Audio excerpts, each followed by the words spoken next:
if I walk over there and sit next to Mr. Johnson and carry my phone, does Google know that I was sitting here and then I moved over there? You're welcome anytime, Judge. Yes or no? I genuinely don't know without knowing I'm what shocked services. you don't know. Do you or do you not collect identifiers like name, age, and address? Yes or no? If you're creating an account, yes, and using an account, yes. Yes. Specific search histories when person types something into a search bar. If you have search history turned on, yes. Device identifiers like IP address or IMEI. Depending on the situation, we could be collecting it, yes.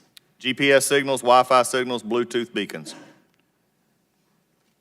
You know, would depend on the specifics, but there may be situations, yes. The GPS, yes.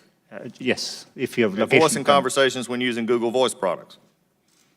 We give an option to turn on or off, and But if a person didn't know it, voice and conversations when using Google Voice products. Yes. we only record when they initiated with OK Google and then say the terms after. Contents of emails and Google documents.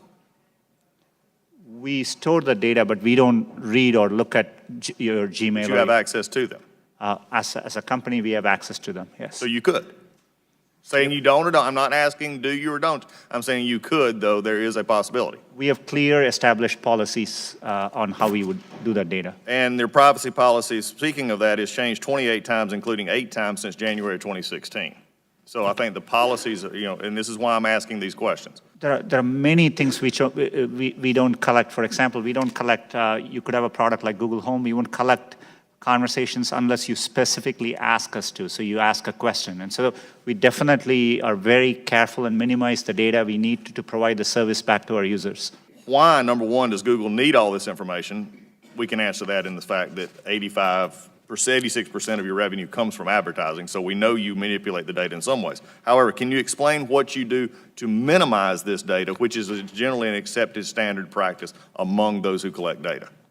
Our goal is, but we are providing, for example, if we are providing you a service like Gmail, which we have done for 15 years, that data, we need to store it for our users, so they expect us to. So we are trying hard to match users' expectations. We don't need, our data for advertising, as I said earlier, most of it comes from just the keywords you type. And so, we need minimal data to do advertising. We give you options to turn ads personalization off.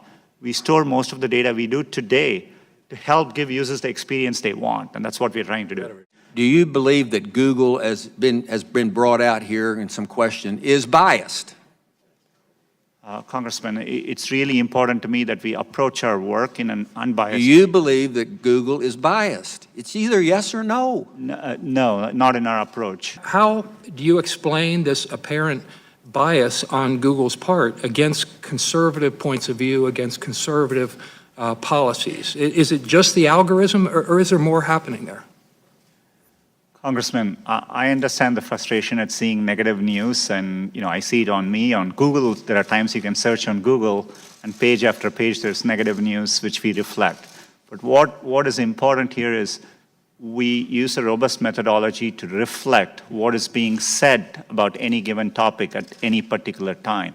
And we try to do it objectively using a set of rubrics.